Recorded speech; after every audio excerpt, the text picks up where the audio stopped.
Hello guys and welcome to my YouTube channel. My name is Adedoyin Kafi Babalola and I am a fashion teacher. I teach all things pattern drafting, sewing tips and fashion business. If you'd like to see more of my posts, please subscribe. Hello, hi, hello, hi. Okay, let's get serious. My name is Adedoyin Babalola. I'm a pattern tutor, I'm a fashion entrepreneur, I'm a fashion designer, and I want to take you through a few pattern making tools. If you're going to be doing pattern making, what are the tools that you require? What are the tools that you will be needing? This is going to be a two-part video. I'm going to be showing you the basic ones first, and then we can move into some more complicated ones later. Okay, so we have two techniques of pattern drafting. We have the flat pattern drafting and we have the draping method. But today I'm not boring you with the techniques of pattern making. I'm only showing you pattern making tools. So the first thing I'd like to start with, my pins. So pins are very important in sewing. You need to pin something, you need to put it on the mannequin, you need to do anything. So you need pins to pin your garments together to see the samples. So pins are my number one tools and they're really important. Next to pins are my pin holders. Okay, so the pin holder basically could be a magnet or it could be a push pin. I don't have a sample of a push pin here, but a magnet works just perfectly. So what it does is it helps us hold all the pins in place so we don't lose them. So these are my pins. It's just gonna stay here and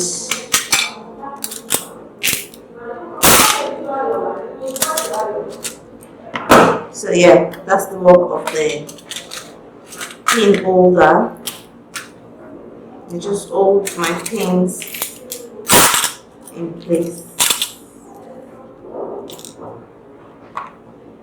The next tool I want to talk about is scissors. You have to have scissors, both the fabric scissors and the paper scissors. You need two pair of scissors because the first one, which is the fabric and the paper scissors, you don't use it to cut fabric. If you use it to cut the fabric, it's going to get blunt quicker, faster than it's supposed to be. And then you keep this one aside for your paper and then this other one for your fabric. Majorly, it's very important to always have two scissors. So yeah, you need those ones. The next tools are my pens and my pencils. Pens and pencils are important because I need pencils to draw my patterns, to draft my patterns, and then I need the pens to label on it or to write one or two things. So yes, pens and pencils.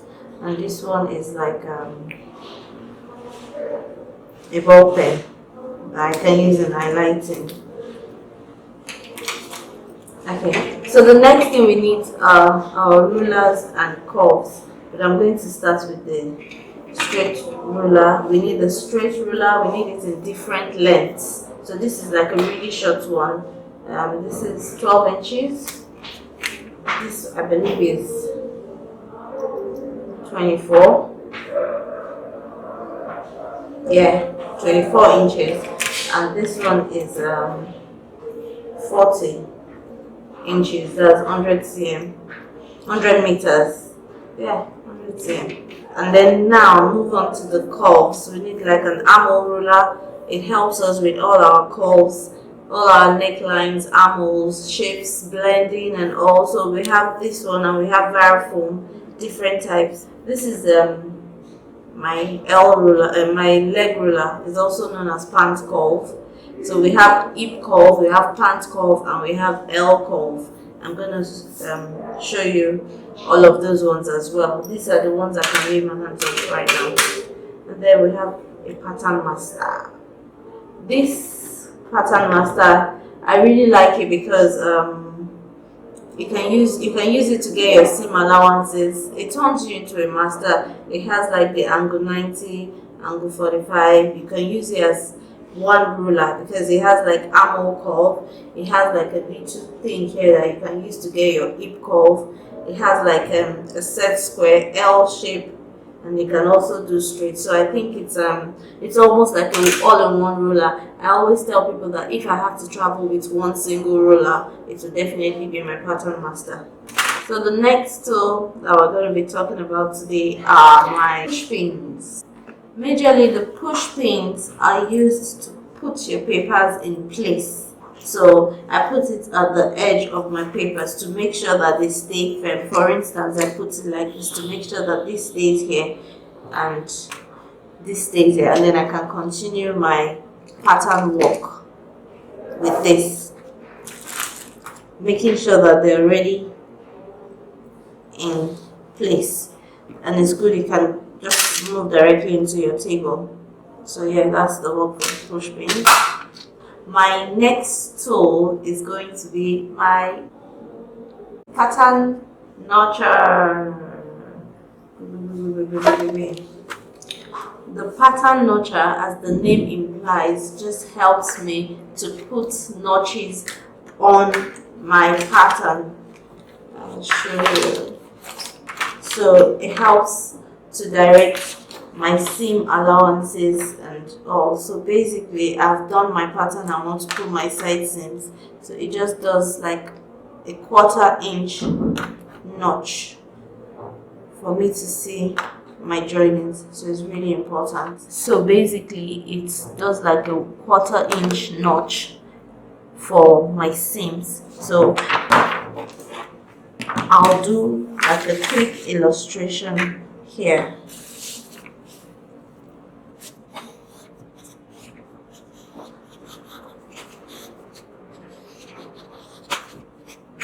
So after I use my fabric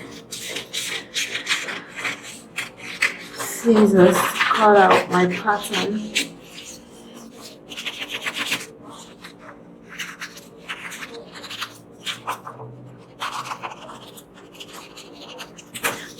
so you can easily get, I don't know what it's supposed to fit with and what any longer, so I need to notch so that I don't put the wrong things together.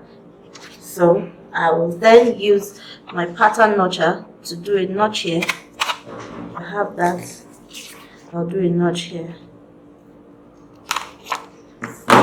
So when it's time for me to stitch, I know that this notch and this notch need to go together. So that's the work of my pattern notcher. I hope you understand this. The next tool is my measuring tape. Yeah, so this one is a retractable tape. So you can just have it like this, and you have your tape over here. It's used for measuring your clients, your pattern, and everything. So I have different tapes here. I'll just show you. This is also retractable. You can just drop in your bag or something. Now this one is double-sided. It's really thick, and it has the inches and the centimeters, and it's 60 inches, this one, but this one is up to 79. This is 79 inches, and then this one is 120 inches. So yes, if you're doing bridals or you're wedding dresses or you do really long stuff, this is the tape you need to get. So yeah, basically most of these tapes, they have the inch on this side and they have the cm on this side. So whichever one you want to use, you're fine. My next tool is the Tailors Choke. It's very essential, and it comes in different forms, different designs. So I have a few with me here. This is commonly known, like it's everywhere, and you just put a mark. These ones are like pencils, and basically, so depending on the color of the fabric, you can put these things directly on fabric. It cleans off So depending on the color of the fabric, you can choose the color of chalk that you would like. It comes in different other colors. Now this one has like an eraser, so if you just dust it with a little water, it goes off on fabric, not on paper, of course. So this one's, and then this is also fabric chalk. So it just depends on you. Tailors Choke. So all of these are Tailors Choke. So the next tool that I have is my seam ripper, and as the name implies, it helps you to rip off seams that you do not need, seams that are mistaken, or things that you want to refix or something. So you just use this instead of using a razor blade. This is better because it guides you. It guides the beginning and the end. You can already tell where the end of the thing that you're ripping off is, instead of unlike a razor blade. And it's also very good.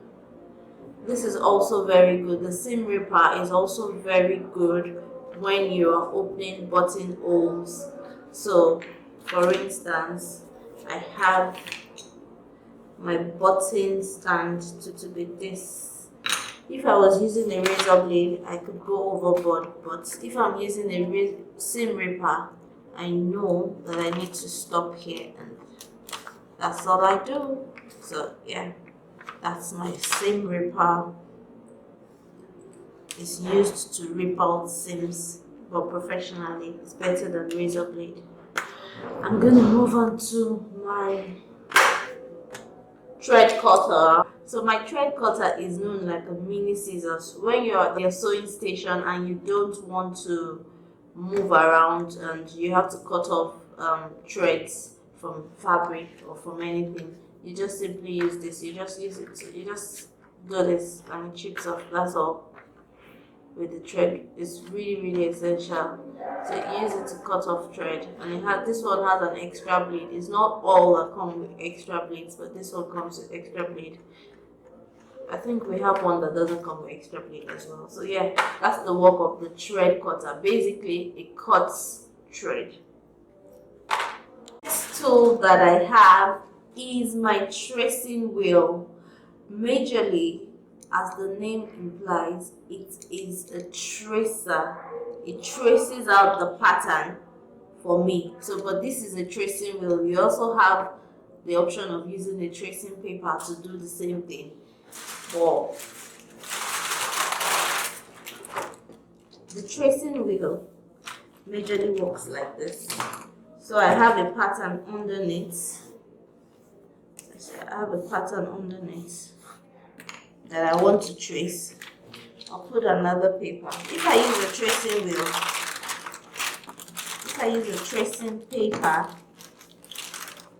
the tracing paper just shows me exactly what it is, and I trace it out exactly the same nonsense that I did here.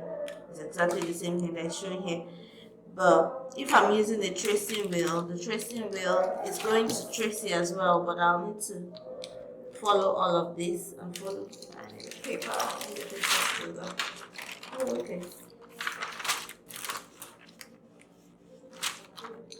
I want to trace out this and this. So I've traced it with my tracing wheel. It has come up, and majorly this is it. So I'll tell you the difference between the tracing paper and the tracing wheel. I think that in the long run, the tracing wheel is cheaper, and then the tracing paper, you need to continue getting it. But I think it depends on what you like.